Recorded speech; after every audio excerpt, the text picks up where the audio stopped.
Сәлеметсіздер ме оқушылар? 11 сынып алгебра қоғамдық гуманитарлық бағыт бойынша экзаменде келген есеп дәл бонусқа келмесе де осы есептер аясында келеді. Сондықтан шығару жолына мұқият мән беріңіздер. Алдағы экзаменге сәттілік. Ал ендеше бастайық. Бірінші есеп. Есептеңіз дейді. 4-тің 1,5 дәрежесі. Мен осы жерге жалғастырып шығарып кете берейін. 4-тің 1,5 жалпы 4 дегеніміз ол 2-нің квадраты, көбейтілген 1,5 дәреже. Минус. Мына жерде 2, 3,5 екеуінде де бірдей дәреже болғандықтан дәрежені жақшаның сыртынан шығарам. Сол кезде 4-тен 5 көбейтілген 0,8 дегеніміз ол 10-8 2-ке қысқартатын болсақ 5-тен 4-ті береді. 3,5 дәрежесі. Осы жерде 5 пен 5, 4 пен 4 қысқарады, 1 болады. Енді мына жақта 2-нің қараңыздар қанша дәрежесі болады? 2-ке 1,5-ті көбейтсек 3 дәрежесі болады. Минус 1-дің 3,5 дәрежесі ол бізде 1-ге тең. Сондықтан қараңыздар 2-нің 3 дәрежесі 8 минус 1 ол бізде 7-ні береді. Сонда мінекей Д жауабы. Осылай белгілейсіздер. Келесі екінші есеп. Суретте қай функцияның графигі белгіленген дейді. Енді бұл жерде қарап отырғандарыңыздай 2-нің өз негіз көрініп тұр. 2-нің x-ның орнына 0-ды қоятын болсақ, 2-нің 0 дәрежесі ол 1. Мінекей мына 1 деген нүктеден өтіп тұр. Және бізде көрсеткішті функция білесіздер, ол қандай дәрежені берсең де 0-ге жақындамайды. 0 болмайды. Сондықтан ол y-тен 2-нің x дәрежесінің графигі. А жауабы. Келесі үшінші есеп. Теңдеуді шешіңіздер дейді. Енді бұл жерде былай жасайық. Логарифм 2 негізді 5 минус 3x. Енді мен мына 3-ті былай жазсам болады. Логарифм 2 негізді 2-нің кубы деп жазсам болады. Сол кезде біз логарифм 2-лерді қалдырып кетіп, тек қана ішіндегі аргументпен жұмыс жасаймыз. 5 минус 3x тең болады 2-нің кубына. Сонда минус 3x-іміз тең болады 8 минус 5-ке, x-іміз тең болады минус 1-ге. Ол бізде мінекей С жауабы. Келесі төртінші есеп. f от x функциясы берілген, енді туындысын табуымыз керек. Жалпы f от x функциямыз ол 3 синус x бөлінген 3. Бұл жерде синус x-дің туындысының формуласы бойынша ол косинус x-ға тең. Енді аргументтің қараңыздар x бөлінген 3 күрделі болғандықтан біз аргументтен де туынды аламыз. Сондықтан бүйтіп жазайық. Туынды f от x, f'(x)іміз тең болады. 3 көбейтілген синус x бөлінген 3-тің туындысы ол косинус x бөлінген 3 болады. Көбейтілген x бөлінген 3-тен туынды алып жазамыз. Сол кезде бізде 3 көбейтілген 3-тен 1 болады. Мына туынды алатын болсақ, және көбейтілген косинус x бөлінген 3. Сонда 3 пен 3-іміз қысқарып, косинус x бөлінген 3-ке тең болады екен. Сонда мінекей В жауабы. Келесі 5-ші есеп. Ойын сүйегін 2 рет лақтырылды. 2 жағдайда да жұп сан түсу ықтималдылығы қандай? 2 жағдайда деп тұр. Ойын сүйегінде жалпы мүмкіндіктер саны ол 6, 1, 2, 3, 4, 5, 6. Енді қараңыздар, ПА. Жалпы осының ішінде жұп сандар қайсы? Жұп сан түсу ықтималдығы. Жұп сандар ол 2, 4, 6. Демек 3 мүмкіндік бар.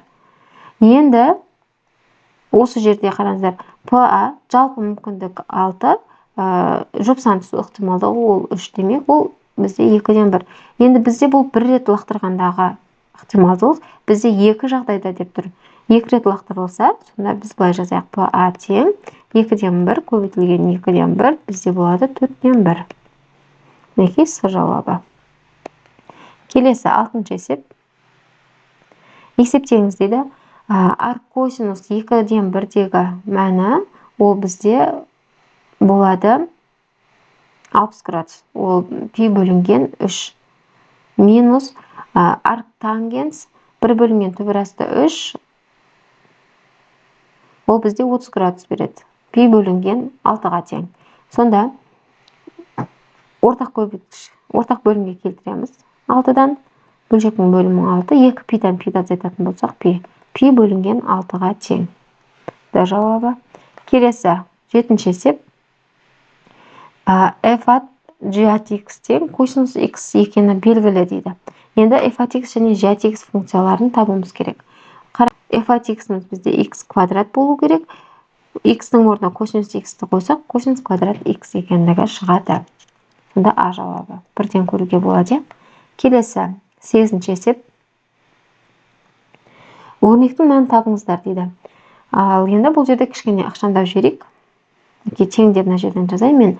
7 логарифм түбірасты деген ол 2-ден 1 дәреже. Сонда ол 7-ның 2-ден 1 дәрежесі және 3 болып тұр. Енді осы 2-ден 1 бөлшектің алымына 1 бөлінген болып түседі. Сондықтан мен оны былай жазам. 7-ның квадраты логарифм 7 негізді 3. Енді мынау 2-ні 3-тің дәрежесіне жіберемін. Сонда 7 логарифм 7 негізді 3-тің квадраты. Бұл енді мына екеуі бізде 1-ді береді дағыны, 3-тің квадраты қалады. Ол бізде 9-ды береді. Е жауабы. Келесі 9-ші есеп. Бөлшекті қысқартыңыздар дейді. Енді қараңыздар, мына жерде мынадай нәрсе бар, иә? Жалпы түбірасты А деп отырғанымыз ол менде x-ның квадратын көрсетіп тұр. Түбірасты В да солай y-дің квадратын көрсетіп тұр. Ал енді мына жерде 4 дәрежелі А дегеніміз ол x-ті беріп тұр. Сондықтан мен формула бойынша бұлай екі жақшаға жіктей аламын бөлшектің алымын. Яғни 4 дәрежелі А қосылған 4 дәрежелі В түбірастында және 4 дәрежелі А түбірастында және 4 дәрежелі В деп мен осында екі жақша түрінде жазалым. Бөлшектің бөліміндегі плюспен бізде қысқарып кетеді. Мінекей сол кезде мынау минусы ғана қалады. А жауабына тең болады. Келесі 10-ші есеп. Теңдеуді шешіңіздер дейді. Бұл жерде жаңағы тұрақтыларды теңдіктің екінші жағына жібереміз. Сонда 2 косинус x минус түбірасты 3 тең 0 берілгені. Енді осы жерден косинус x-іміз тең болады, түбірасты 3 бөлінген 2. Ал x-іміз тең болады плюс минус. Түбірасты 3 бөлінген 2-де косинус бізде ол 30 градусқа тең. Пи бөлінген 6 плюс pn. Мен тесті z. Мінекей сонда С жауабына тең болады екен. Келесі 11-ші есеп. Y тең f at x функциясының графигіне x0 тең минус 1 нүктесінде жүргізілген жанаманың теңдеуі біздіңке берілген. Y тең x минус 2. Енді f штрих минус 1-ді табуымыз керек. Жалпы жанаманың теңдеуін жазайық бірінші. Y тең f x0 қосылған f штрих x0 жақша ішінде x минус x0 болады. Бұл формула. Енді осы формулаға қарасаңыздар, x-ның алдында қандай коэффициент болса, біздің f штрих x0-дің мәні шығады. Енді осы жерде қараңыздар, бізде y тең x минус 2. Бұл біздегі жанаманың теңдеуі. X-дің алдында 1 деген коэффициент бар, сондықтан мен ойланбай Д деген жауапты таңдай аламын. Осындай жағдайлар келетін болса, осылай x-дің алдындағы коэффициентке қарасаңыздар жеткілікті. Келесі 12-ші есеп. Бізде есептеңіздер дейді. Анықталған интеграл, мәндері берілген. Осы жерден біз интегралдап жүрдік. Сонда 1-ден x шығады, қосылған бізде x квадрат. Енді мәнін қоямыз 1-ден 2-ге дейін. Алдымен 2-ні қоямыз, 2 қосылған 2-ның квадраты 4 болады, минус 1-ді қоямыз, минус 1, минус 1. 1-дің квадраты 1-ге тең. Сонда бізде 4 деген жауап шығады. В жауабы. Келесі 13-ші есеп. Дискретті вариациялық қатар кесте түрінде берілген вариациялық қатардың арифметикалық ортасын табуымыз керек. Жалпы арифметикалық ортасын тапқандағы біздің формула ол мынадай. X ол тең болады қосынды xi көбейтілген y ni бөлімінде тағы да қосынды ni. Мына жерде i тең 1-ден k-ға дейін, i тең 1-ден k-ға дейін. Енді осыны орнына қойып шығайық. Сол кезде қараңыздар, x1-ге n1-ді көбейтеміз, мына екеуін. x2-ге n2-ні көбейтеміз. Тура сол сияқты осылай көбейтіп шығамыз бір-біріне. Сонда 1 көбейтілген 4 қосылған, 3 көбейтілген 8 қосылған, 5 көбейтілген 6 қосылған, 6 көбейтілген 2. Ал енді бөлшектің бөлімінде n-дердің қосындысы тек қана 4 қосылған 8 қосылған 6 қосылған 2 тең. Сол кезде бізде бөлшектің бөлімінде 20 болады, ал алымын есептесеңіздер, алымы сонда 70-ке тең болады. Тең 70-ті 20-ға бөлетін болсақ 3,5-ке тең. Мінекей мына жауабымыз шықты. Да жауабы. Келесі 14-ші есеп. Функцияның туындысын табыңыздар дейді. Білесіздер, e-нің x дәрежесінің туындысы ол e-нің x дәрежесіне тең. Бұл жерде e-нің x дәрежесі бізде -5 болғандықтан, қазір былай істейміз. 3-дің туындысы ол 0-ге тең. Минус. Енді e-нің -5x дәрежесінен туындалатын болсақ, дәреже алдына түседі бірінші. Сонда -5 алдына түседі, көбейтілген e-нің -5x дәрежесі.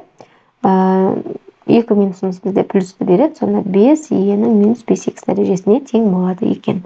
Сонда мінекей осы жауабына тең. Келесі 15-ші есеп.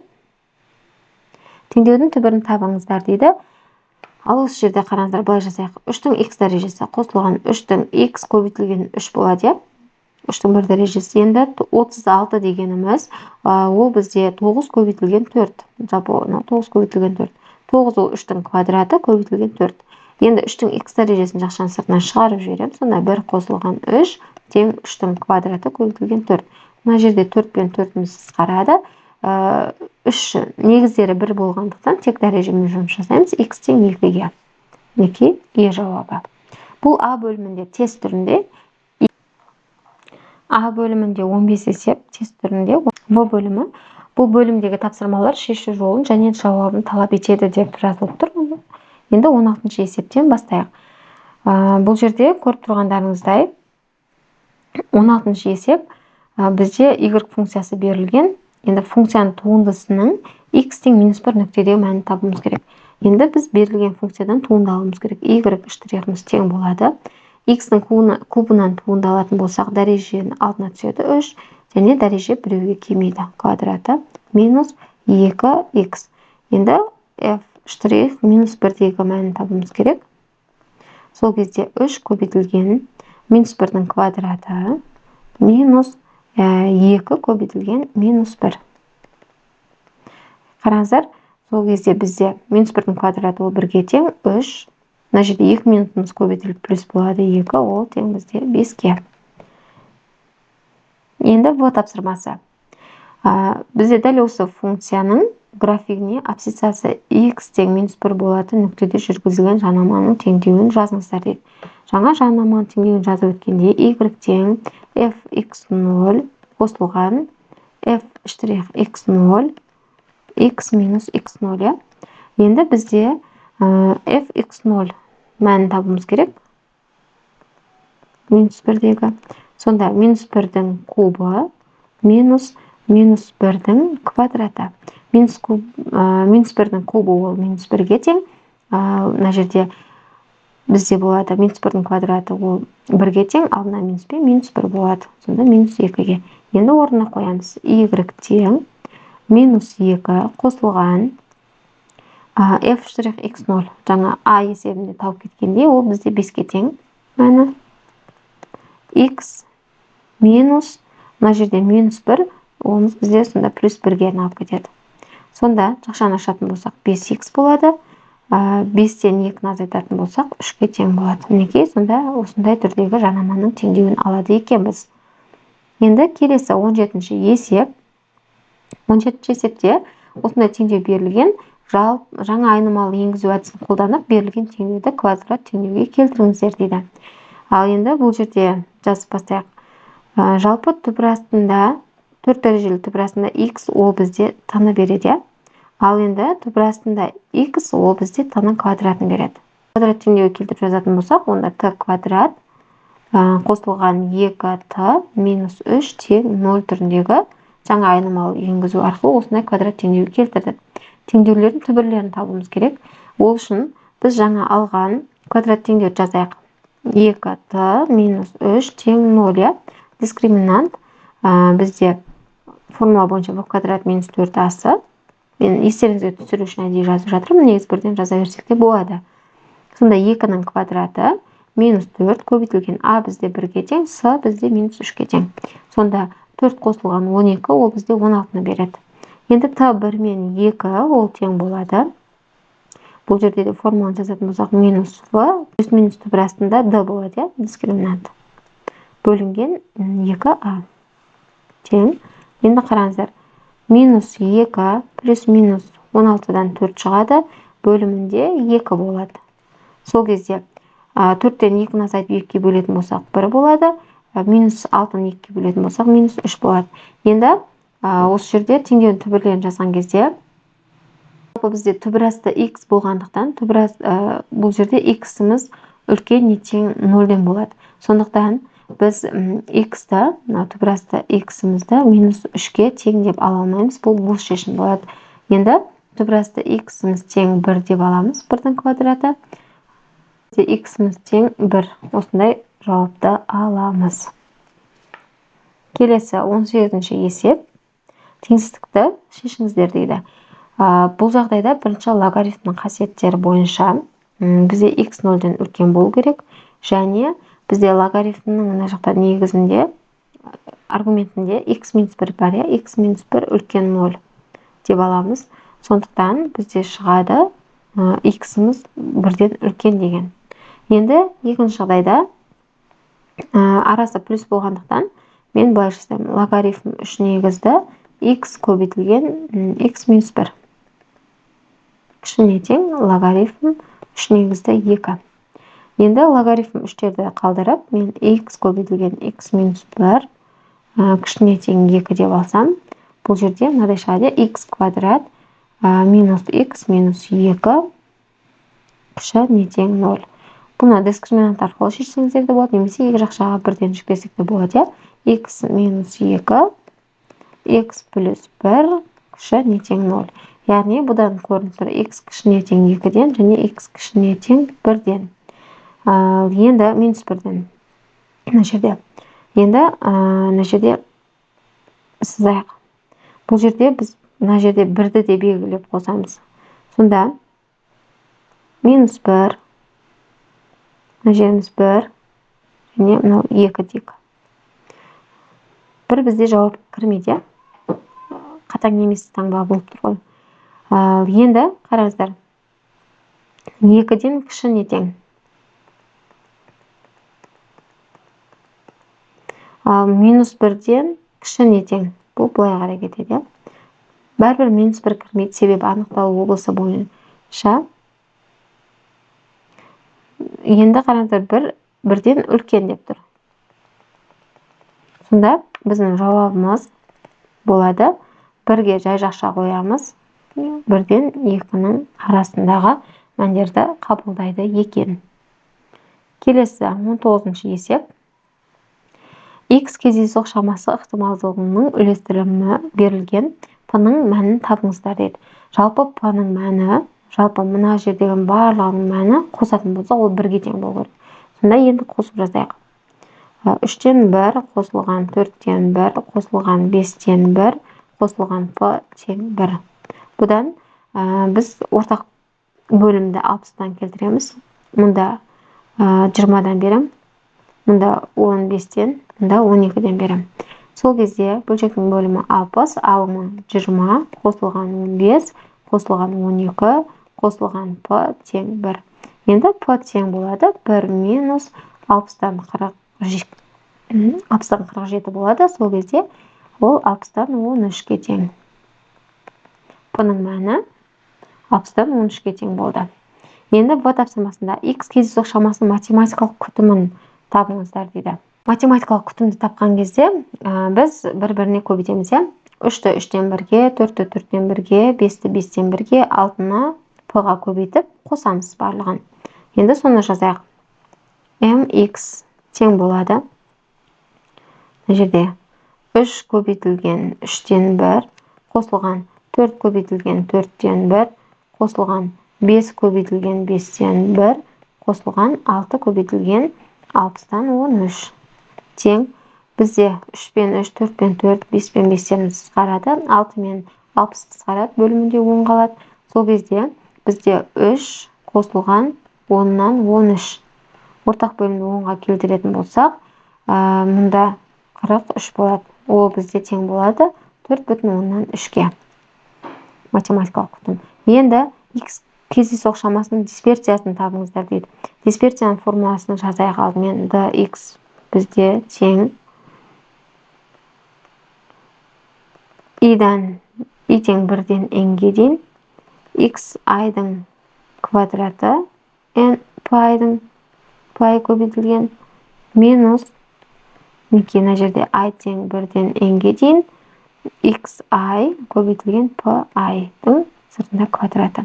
Бұл бізде белгілі болды, 4,10-нан 3-ге тең болды. Оны квадраттай саламыз. Енді мына жердегі тұрған x-тарды бірінші квадраттап бұларға көбейтіп шығамыз. Ал ендеше соны орындап жазайық.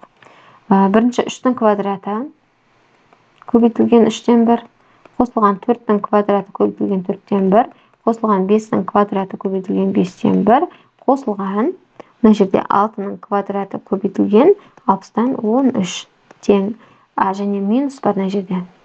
Минус мына жерде 4,10-нан 3-тің квадраты болады. Тең. Енді қараңыздар, 3 пен 1 дәрежелерімен бір-бірден қысқарады да, мына жерде 6-ның 1 дәрежесімен бөліміндегі 60 қысқарып 10 қалады. Сол кезде қарайық 3-ге, сонда мұнда қалады 3 қосылған 4 қосылған 5 қосылған мұнда 10-нан 13 минус 4,10-нан 3-тің квадраты тең. Ал енді есептеп жазатын болсақ, кешіріңіздер, мына жерде 6 көбейту бар. Сонда есептеп жазсақ 12 болады, қосылған мұнда 7,8 бөлшегіміз минус 4,10-нан 3-тің квадраты, ол 18,149-ға тең. Тең 1,131-ге тең болды мәні. Дисперсиямыздың мәні. Енді 20-ші есеп. Синус 2х минус 3 синус х тең 0. Жалпы синус 2х дегеніміз ол 2 синус х көбейтілген косинус х-ға тең. Енді осыны жазайық. Сол кезде 2 синус х косинус х минус 3 синус х тең 0. Синус х-ті жақшаның сыртына шығарамын ортақ көбейткіш қылып. Сонда 2 косинус х минус 3 тең 0 қалады. Енді жеке-жеке 0-ға теңестіреміз. Синус х тең 0 болған кезде бізді х-мыз ол пи-ға тең болады. n тесітседі. Енді екінші жақшаны 0-ға теңестіремін. 2 косинус х минус 3 тең 0. Косинус х-мыз 3 бөлінген 2. Ол бізде 1,5. Бұл 1,5-ге тең бола алмайды, косинус х-мыз. Себебі бұл жағдайда бізде бос шешім болады. Неге? Себебі біздің косинус х-мыздың мәндері облысы, косинус х-мыз бізде минус 1 мен 1-дің аралығындағы мәндерді ғана қабылдайды. Бұл 1,5-міз минус 1 мен 1-дің аралығында жатпайды. Тиісті емес. Сондықтан біздің жауабымыз тек қана x тең pn деген жауапқа тең болады. Енді 21-ші есеп. Бізде y тең x қосылған 1 бөлінген x функциясы берілген. Бірінші туындысын тауып, кризистік нүктелерін табуымыз керек. Кризистік нүкте дегеніміз туынды алып, соны 0-ға теңестіріп табылады. Туынды алайық. y штригіміз тең болады 1 қосылған. Мына жерде 1 бөлінген x-тің ол туындысы білесіздер минус 1 бөлінген x квадратқа тең. Тура солай. Мына жерде жақшаға алсам, енді туынды алатын болсам, x-тің квадратынан мұнда 4 болады. Тең сонда 1 минус x квадраттан 4. Енді кризистік нүктелерін табатын болсақ, біз осыны 0-ға теңестіреміз. Сонда 1 минус x квадраттан 4 тең 0. Ортақ бөлімге келтірем x квадраттан. Сол кезде бізде шығады бөлшектің бөлімі x квадрат.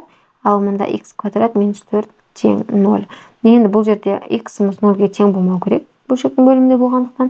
Енді алымы 0-ге теңестіретін болсақ, x квадрат минус 4 тең 0, x-іміз тең болады 1 мен 2 плюс минус 2-ге. Енді кризистік нүктесін. Яғни біздегі нүктелер 0 плюс минус 2-ге тең. Енді функцияның кему аралығын табыңыздар дейді. Функцияның кему аралығын тапқанда осы мәндерді қояйық. Бірінші, қараңыздар, x 0-ге тең болмау керек. Мына жерге 0 деп қояйын. Және мына жерімізде минус 2 бар. Мына жерімізде 2 бар болсын. Енді минус 3-тен мен туындыға мән қоятын болсам, ол плюс болады. Мына жеріміз минус, және мына жеріміз плюс. Бізге енді кему аралығын тап деп тұр. Сондықтан мен минус 2-де 0 бірігуі 0 мен 2 деп аламын. Енді 22-ші есеп. Функцияның анықталу облысын табыңыздар дейді. Жалпы төбірастында келген барлық функция 0-ден үлкен не тең деп аламыз. Сондықтан мен мына жерде 2 синус 3 x минус 1-ді үлкен не тең 0-ден деп аламын. Енді осы жерде синус 3x-іміз үлкен не тең 1-ді және 2-ні теңдіктің сол жағына, оң жағына жіберетін болсам, бізде 2-ден 1-ге тең болады. Енді жалпы бізде білесіздер,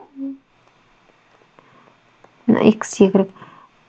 Синусымыз 2-ден 1-дегі мәні ол 30 градус. Яғни пи бөлінген 6 және 5π бөлінген 6 болады. Енді мына жерде x-ің алдында 3 болғандықтан мен 1-ден былай жасаламын. X-іміз тиісті пи бөлінген 18 қосылған 2πn бөлінген 3 және 5π бөлінген 18 қосылған 2πn бөлінген 3. Бұл жерде n тиісті z деп. Біздің жауабымыз осы түрде болады екен. Келесі 23-ші есеп. F және G функциялары барлық x үлкен 0 үшін анықталған. Енді f at g at x функциясы x куб қосылған 1 болатынын көрсетуіміз керек. Енді ол үшін мен hx деп мына бір функцияны алайын. Осыны мен қараңыздар, f деп отырғанымыз ол 2-ның 3 көбейтілген x-іміз бізде, яғни g at x-ті қоямын ғой. Сол кезде логарифм 2-ден x-қа тең болып тұр. Қосылған 1. Енді осы жерде мен 3-ті x-тің дәрежесіне шығарам. Сол кезде 2 дәрежесінде логарифм 2 негізді x-тің кубы плюс 1 болады.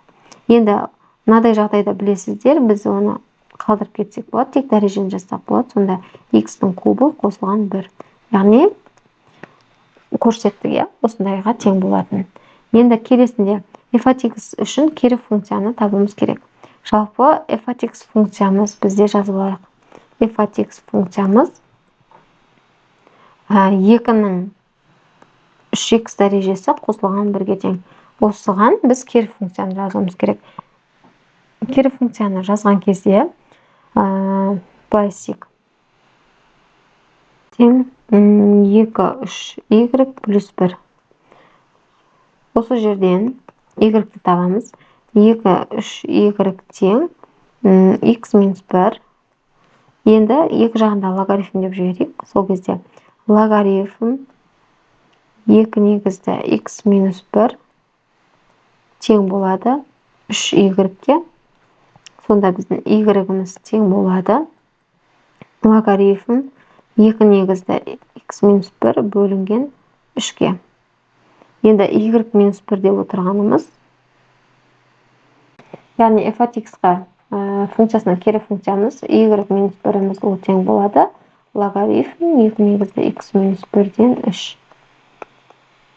Енді f at x функциямыз 2-ның 3x дәрежесі қосылған 1 үлкен 9-дан.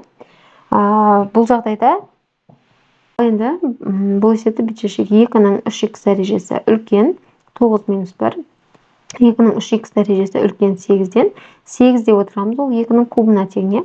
Енді қараңыздар, негіздер бірдей болып тұрғанда тек дәрежемен жұмыс жасаймыз. Сонда 3х-іміз тең болады 3-ге, х-іміз тең болады 1-ге деп. Енді келесі бізде 24-ші есеп. Бұл жолы 25 емес, 24 есеп келген екен. Соңғы есебіміз. Суретте y тең 1 минус x квадрат, x тең 0, y тең 0 сызықтармен шектелген f фигурасы көрсетілген. Мінекей көріп тұрғандарыңыздай, f фигурасын ox осі бойынша айналдырғанда пайда болған дененің көлемін табыңыздар дейді. Енді бізге көлемнің формуласы берілген. Осы жерге орнына мәндерін қойып есептеуіміз керек. Енді көлеміміз тең болады пи интеграл. Бізде қараңыздар 0 мен 1, е. Демек, мен 0 мен 1-дің аралығында y функциямыз y бізде 1 минус x квадратқа тең. 1 минус x квадраттың квадраты dx. Енді осыны есептейік. Пи интеграл 0 мен 1 аралығы жақшаны ашайық. 1 минус 2x квадрат қосылған x-тің 4 дәрежесі dx. Енді интегралдаймыз. Сол кезде пи жақшаға ала тұрайын. Мына жерде x болады. Минус 2x-тің кубы бөлінген 3 болады. Қосылған x-тің 5 дәрежесі бөлінген 5. Және 0 мен 1 аралығында мәнін табуымыз керек. Енді 0-ды қойсақ барлығы да 0 болады. Тек қана 1 мен есептейік. Сонда пи мұнда 1 минус 2 көбейтілген 1-дің кубы бөлінген 3 қосылған 1-дің 5 дәрежесі бөлінген 5. Және минус 0 деп қоя салайық, тең. Сонда бізде пи жақшаның ішінде ортақ бөлімге келтіретін болсақ 15-тен. Мұнда 15 минус мұнда 5-тен, мұнда 3-тен берем. Сол кезде минус 10 қосылған 1-дің 5 дәрежесі 1. Оны 3-ге бөлсек 3 болады. Сол кезде бізде шығады пи көбейтілген 15-тен 8. Яғни біз оны 8 пи бөлінген 15 деп жаза аламыз. Осымен біздің есептеріміз аяқталды. Жаратылыстану математика бағыты бойынша да нұсқа шығатын болады. Каналға тіркелуді ұмытпаңыздар. Түсінбеген сұрақтарыңыз болса, комментарийға жаза кетіңіздер. Жылы лебіздеріңізді жазсаңыздар қуанып қаламын.